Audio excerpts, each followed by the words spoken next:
आज फिर एक ऐसी कहानी को लेकर के आया हूँ जो कि इतिहास में सबसे शर्मनाक कहानी के रूप में जिक्र किया जा तो भी कम है।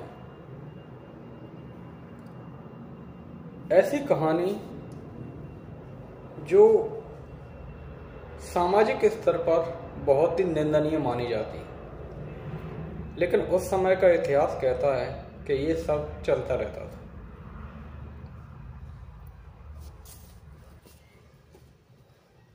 लेकिन आज के समय में इस तरह की घटना और उस समय में भी इस तरह की घटना अगर होती हैं तो मुझे नहीं लगता कि इससे भी ज़्यादा शर्म की बात कोई होगी। क्या घटना थी ऐसी और क्यों आज जिक्र कर रहे हैं? मैं बात कर रहा हूँ, श्रावणकोर एक जगह है केरल में जिसकी हम बात कर रहे हैं। क्या घटना हुई थी यहाँ और क्यों आज इस पे बात करना पड़ रही है? इतिहास को किसी न किसी रूप में और किसी न किसी के द्वारा अपने प्राणों की या फिर अपने विवेक की परीक्षा दी गई, उसके बाद में कहीं जाके परिवर्तन हुआ। इसी तरह की घटना को आज जिक्र करते हैं। श्रावणकोर जगह आज के केरल वर्तमान में यहाँ पर थी। यहाँ के एक राजा थे मार्तंड वर्मा। बात चल रही है 1729 की। 1729 में यहाँ पर राजाशाही चलती थी। उस समय एक निम्न और एक उच्च जाति होती थी। निम्न जाति में भी दो जातियां थीं। एक का नाम था नाडार जाति और एक का नाम था एजवा जाति। एजवा जाति जो कि दलित नीच जाति मानी जाती है। नाडार जाति को आज ओबीसी जाति के रूप में मानते हैं। राजा का नियम वहां का संविधान माना जाता है और उच्च वर्ग के लोग वहां पर जो बोलते थे, राजा वही नियम लागू करते थे। निम्न जातियों पर अलग नियम, उच्च जाति पर अलग नियम। निम्न जातियों पर क्या नियम थे उसी के बारे में आज हम जिक्र करते हैं। तो जो एजवा जाति थी, वंचित दलित जाति मानी जाती है। एजवा जाति के व्यक्तियों पर टैक्स लगता था, यानी उन पर टैक्स था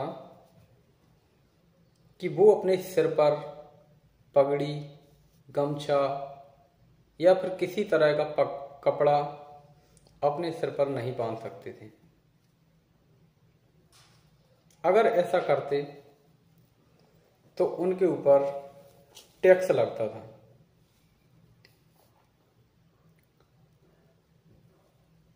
वही उनकी महिलाओं के साथ, ये तो एक नॉर्मल बात है कि ठीक है, सर पर पगड़ी नहीं। औरतों पर नियम था कि वो अपने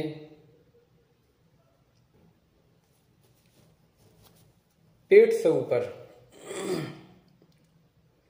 यानी छाती पर, चेस्ट पर किसी भी तरह का कपड़ा नहीं ढक सकती थी। अब कितनी शर्म की बात है कि महिलाओं के साथ इस तरह की घटना भी चलती थी। आप चाहो तो इतिहास में इसको सर्च करके देख सकते हैं। इतिहास ठुकराया नहीं जा सकता। ये एक ऐसी घटना थी, आज के समय में अगर सोचें कि वो अपने चेस्ट पर कपड़ा नहीं डाले, यानी स्तन ढकने का अधिकार नहीं था। और अगर ऐसा किया तो उस पर एक टैक्स लगाया जाता था, जो कि राजा का आदेश था। और यह उनकी दिन प्रतिदिन ये चलता रहता था। बात 1729 से लेकर 1758 तक की है। इसके बीच में एक 1803 और 1804 की एक घटना बताई गई है। एक नांगेली नाम की महिला थी, जिसको यह सब ठीक नहीं लगता था।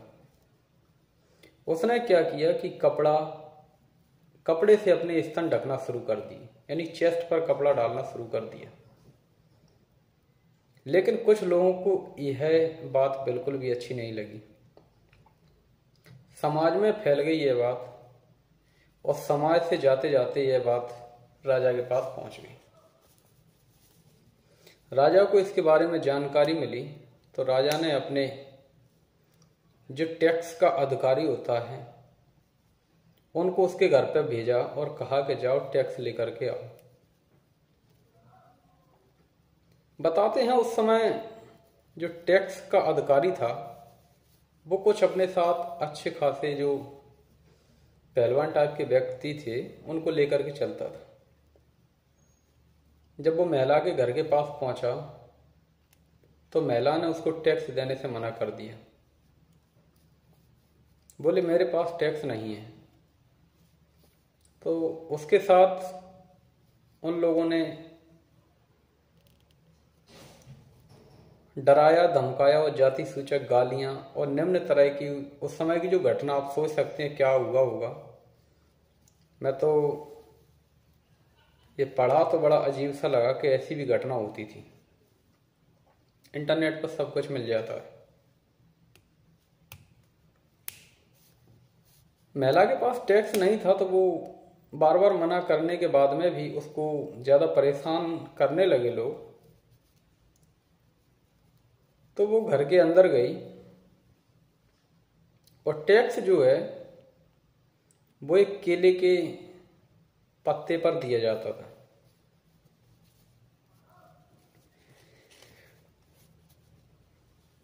जब वो अंदर गई तो उसको लगा कि अब पूरा जो बात विवाद चल रहा है वो चेस्ट के ऊपर ही चल रहा है कि चेस्ट पे कपड़ा क्यों रखा। उसने ऐसी घटना कर दी कि उसके बाद वहां पर जो भी व्यक्ति खड़ा था वहां से तुरंत भाग गए। क्या घटना थी ऐसी? अंदर गई और जो भी धारदार कोई हथियार था उससे अपने चेस्ट को काट करके, स्तन को काट करके और केले के पत्ते पर रख करके उस अधिकारी को सौंप दिया। जब उस अधिकारी ने यह देखा उसके बाद वो भागा भागा राजा के पास गया। और जो महिला थी बताते हैं कुछ समय के बाद उसकी वहीं डेथ हो गई। इतनी ब्लीडिंग हुई, कुछ समय बाद उसकी मृत्यु हो गई वहीं।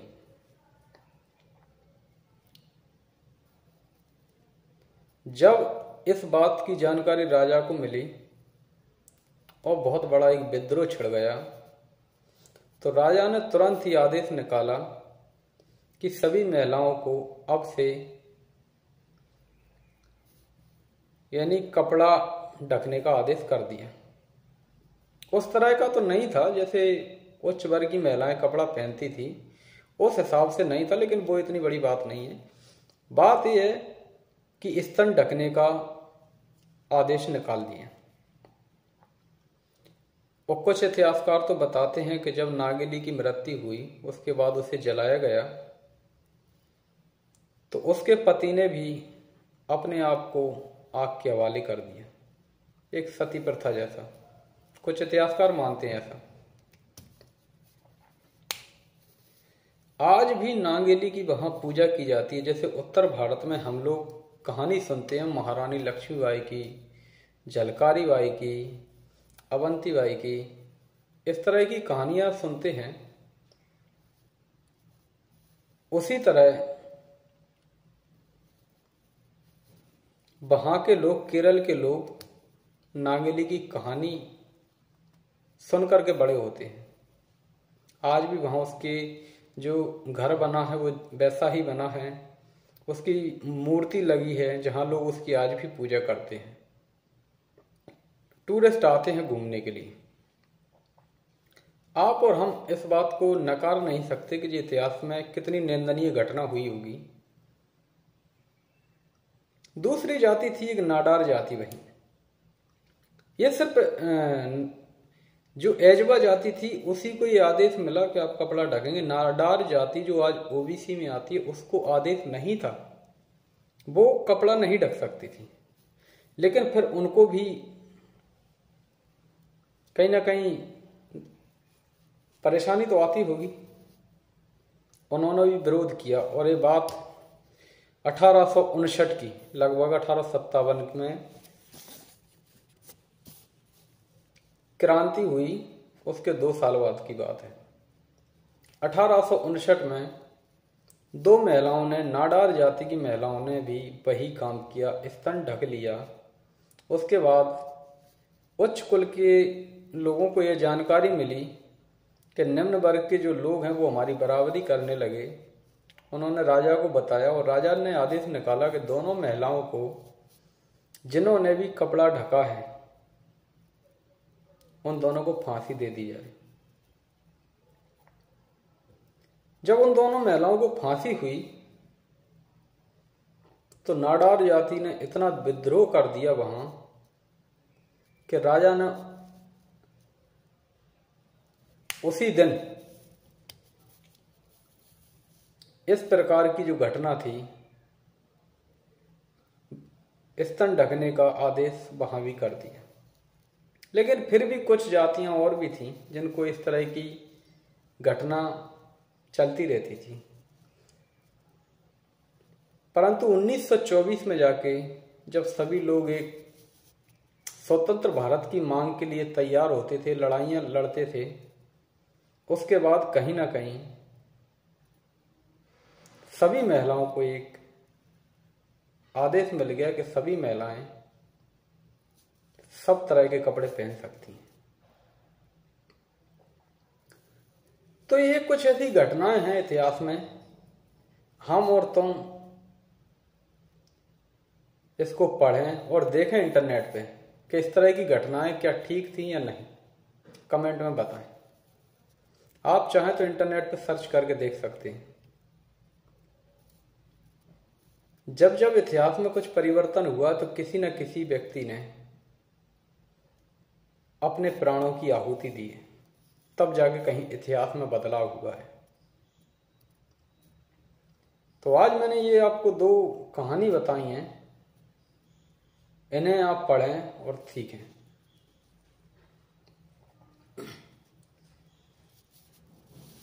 आगे इसी तरह की कहानियां और इतिहास एवं एजुकेशन से संबंधित वीडियो में बनाता रहता हूं। आप सभी देखें और विचार करें।